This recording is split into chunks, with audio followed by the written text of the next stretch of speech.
Hey guys, welcome back to 5nothinghundrednothin.com. I am Bucket! That stands for the fittest underdog guru using intelligent tactics. Now, those tactics might be questionably intelligent because of the fact that I'm just taking off to run a little errand. I'm running with Aaron.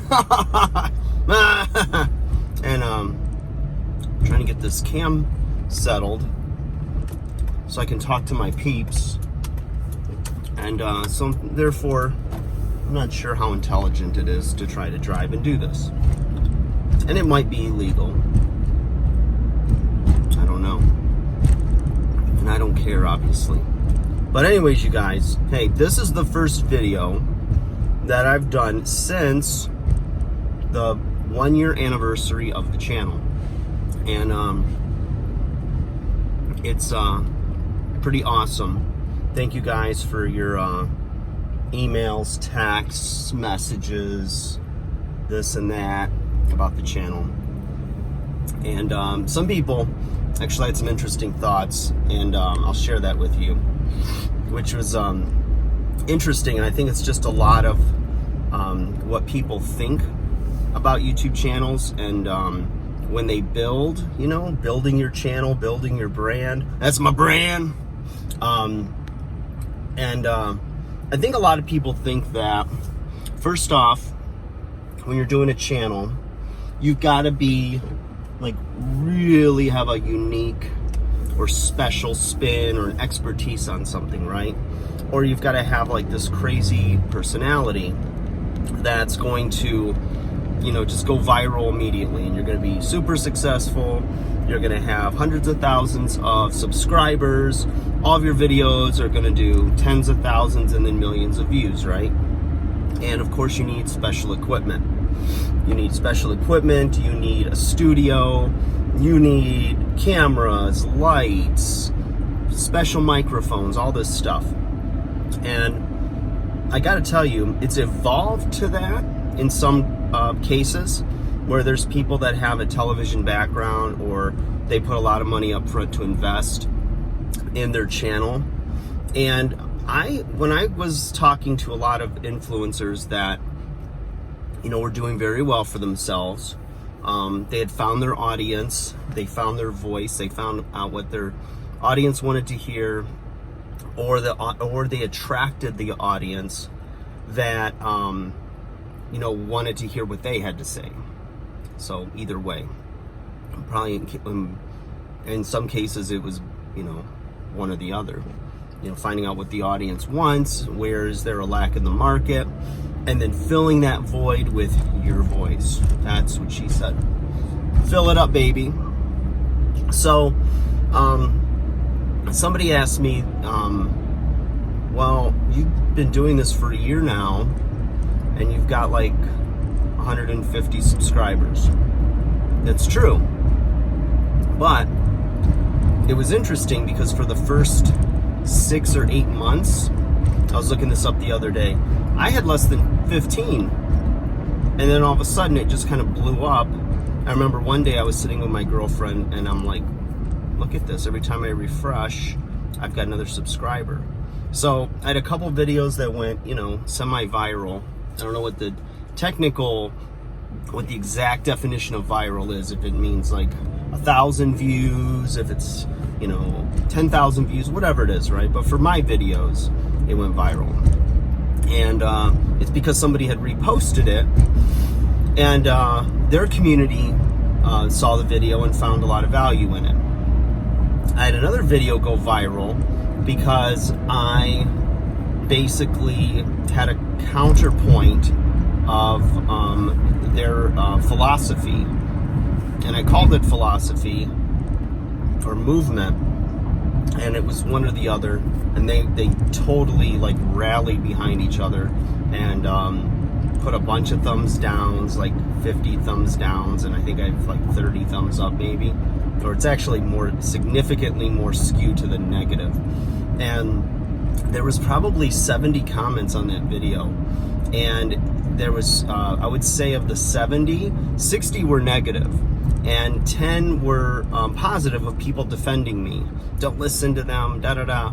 And it was a challenge where this girl I had dated said that the reason my channel didn't blow up yet was because my shirt was on, and if I took my shirt off, I would have more views, which I thought was funny.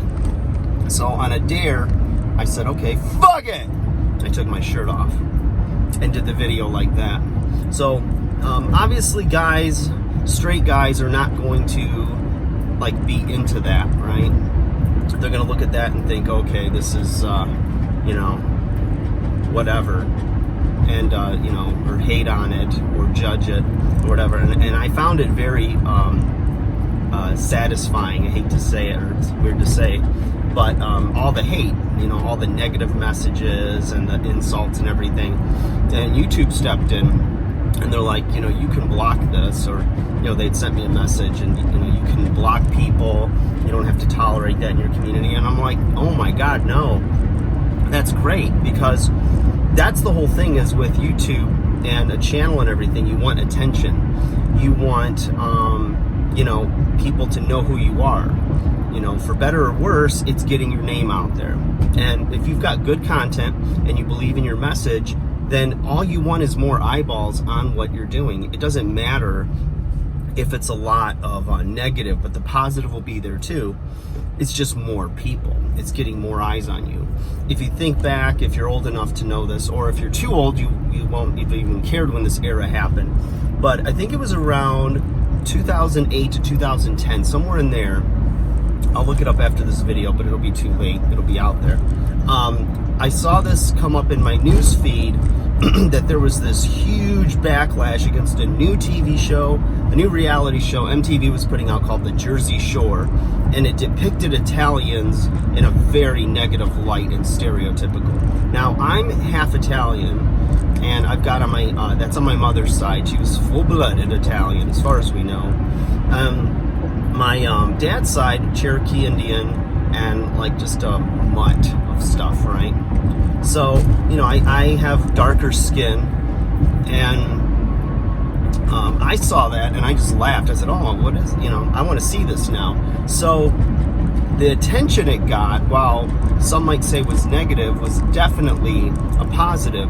And then shortly after that, I started working for MTV, and my suspicions were confirmed by the producers that, yeah, they loved that. It went viral and everyone was in outrage, and all it did was trim their marketing budget because they didn't have to advertise the show.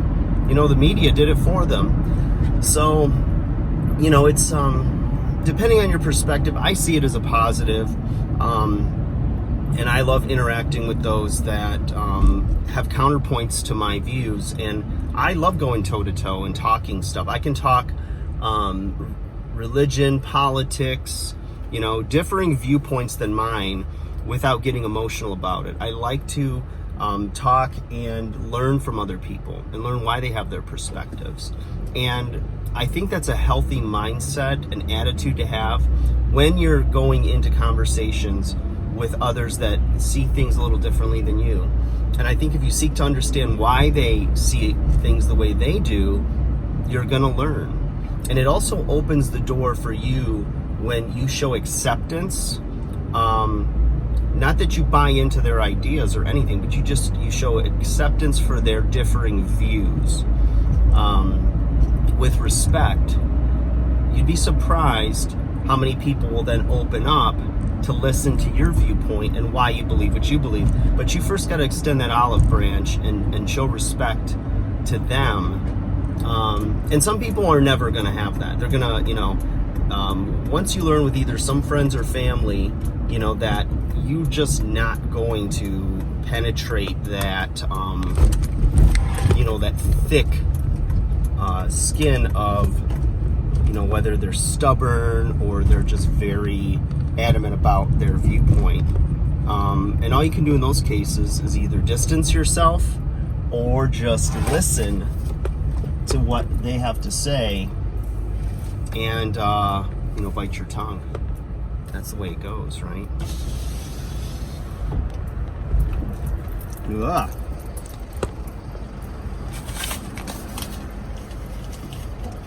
Dropping off some mail for my side hustle, thanks to Gary Vaynerchuk. You know, if Google's my mother, then Gary Vaynerchuk is my creepy uncle. My creepy Uncle Gary. Actually, it's funny, Gary's younger than me. So he's my smarter, more successful younger brother. But I look better than Gary, so eat it, Gary.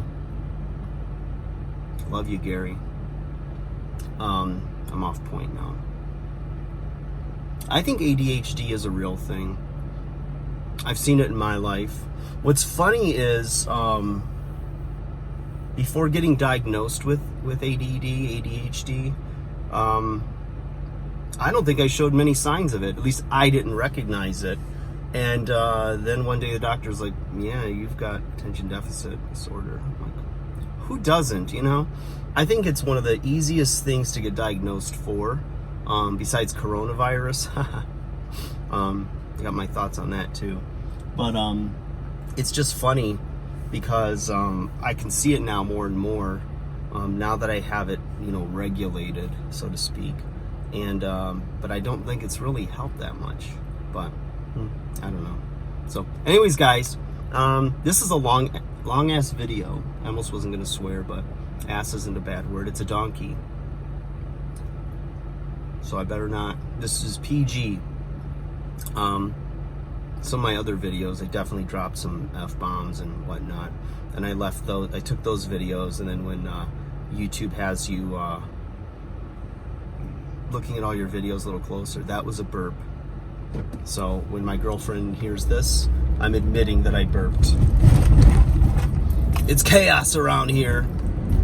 It's chaotic, I said. Yeah, that was a burp. I kind of stifled it a bit, but you can hear it. She recently put on TikTok a video of me burp 1, burp 2 when we were out to dinner, and we were just communicating and whatever, sitting on the same side of the booth. So it's always nicer to sit on the same side so you can touch your partner. You know, you can ask for permission to touch their thigh, things like that. But we were sitting on the same side of the table, and she pulls out her phone and starts shooting a little video of us being goofy. And then she took it and spliced it up where all my burps are in there that I denied having, which I don't know if all of them were burps. One might have been one. But it's not like a burp, like an out loud burp, or even a burp I tried to stifle. It was like a burp where you feel it inside. It's like in your chest. It's like brr. It's like a grumbling, right? Like when there's too much acid or there's whatever going on. I don't know.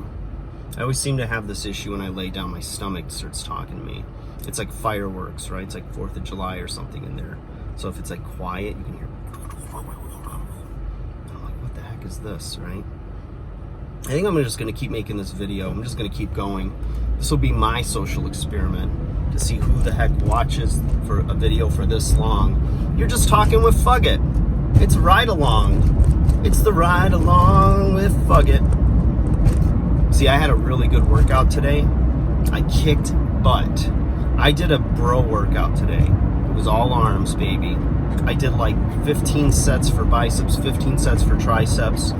I did 30 minutes of step mill, like climbing the stairway to hell, which will burn you up. It burns a lot of calories. And then, wait, there's more. I did 35 minutes of uphill walking. And while I did that, I took care of some work on my phone. God, you know what? Having these smartphones has been the greatest thing ever. We have everything is in the palm of our hand. I rarely, until I started doing the channel more, I'd say in the last 5 years, I am probably on my laptop 80 to 90% less than I used to be. Because most everything I need to do can be done on my phone. It's crazy. Even sending programs to my clients, if I have a digital copy of it, boom, bam, it's off in the email. It's pretty awesome. So, you know what's so funny? Someone's trying to get over, and they're like swerving the car into the lane and then kind of looking at me because I didn't let them in, but they didn't have a turn signal on. That's a pet peeve of mine. when you're too damn lazy to just flip the signal like this, right? I mean, how hard is it? Can you hear my blinker? Because I use my turn signal. Yeah, I might drive and hold my phone, and you know, it's a good time to get some reading done as well, and some catching up on videos is when you're driving, because it kills two birds with one stone, right? I'm just kidding. But it's like, just flip your blinker, let people know. Come on, man. What's wrong with you? Are you crazy? That's what I'm talking about. So that's that. Yeah, so we got 1 year down, you guys. This is the next year in the road, the journey, the evolution of 5-0. It's funny because the channel, when I started it, and you can see in the early videos, I couldn't remember what "fug it" meant. I had it written down. I had this very well planned out, you guys. I had the categories and playlists of the type of content I wanted to put out, and how I was going to alternate what piece of content I put out each day. So I had probably 150 topics that were each going to be a video. So I knew right then and there, and these are things that I knew off the top of my head that I wasn't going to have to research, in the areas I was going to cover in men's self-improvement, right? Whether it was dating, diet, nutrition, fitness, workouts, mindset and attitude, because I'm a very big self-help guy.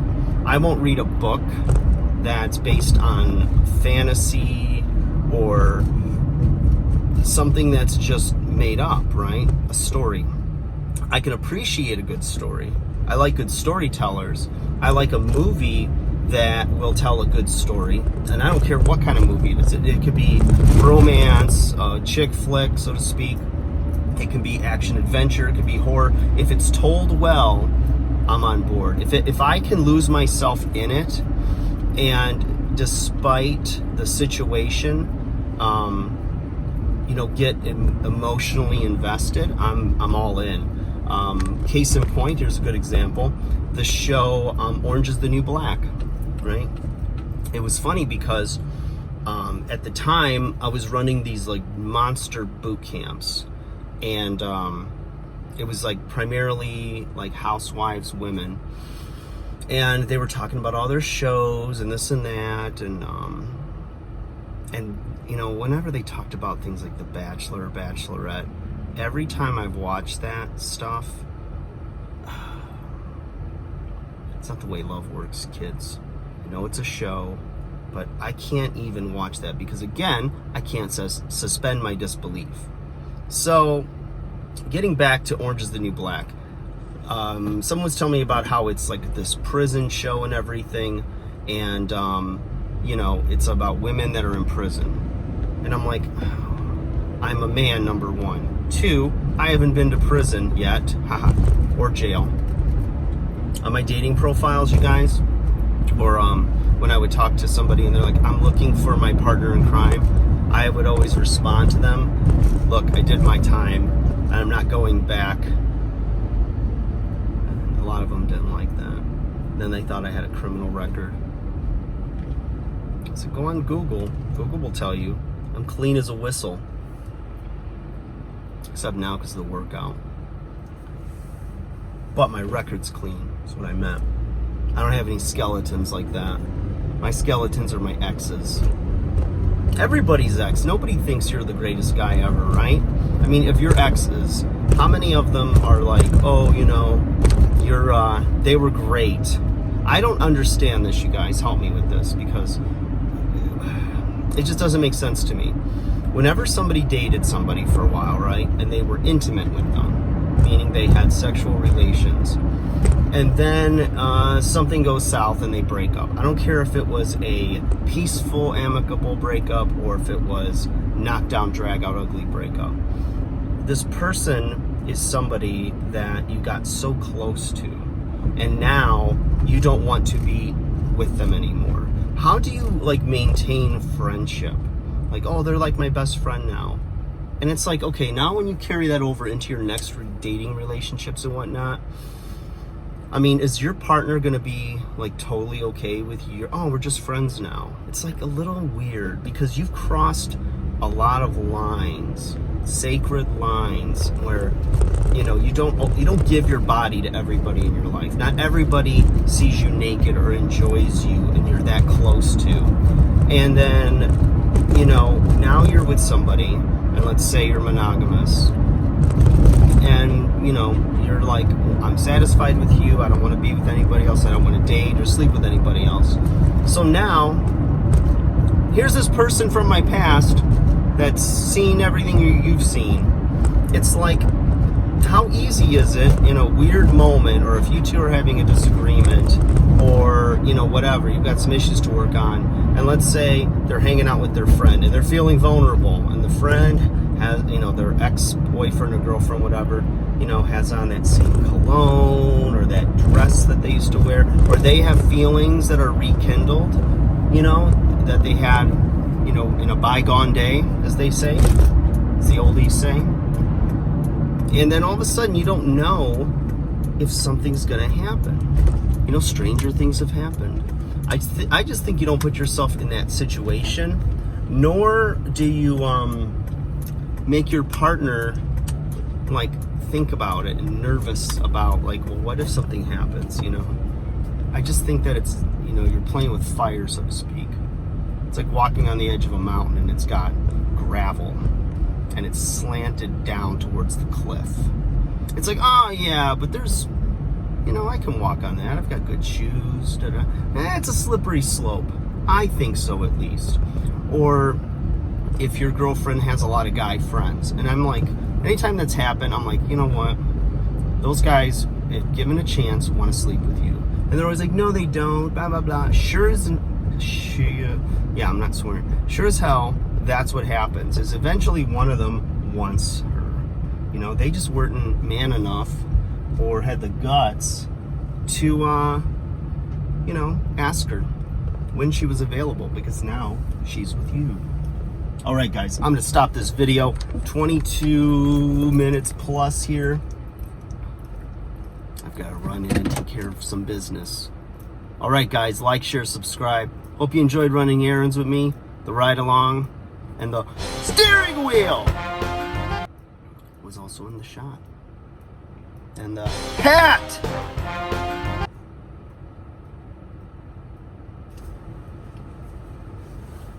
Hoodie!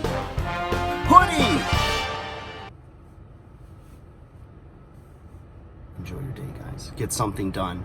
Hopefully you're doing something as you're watching this video, like running errands, driving, whatever. Take care.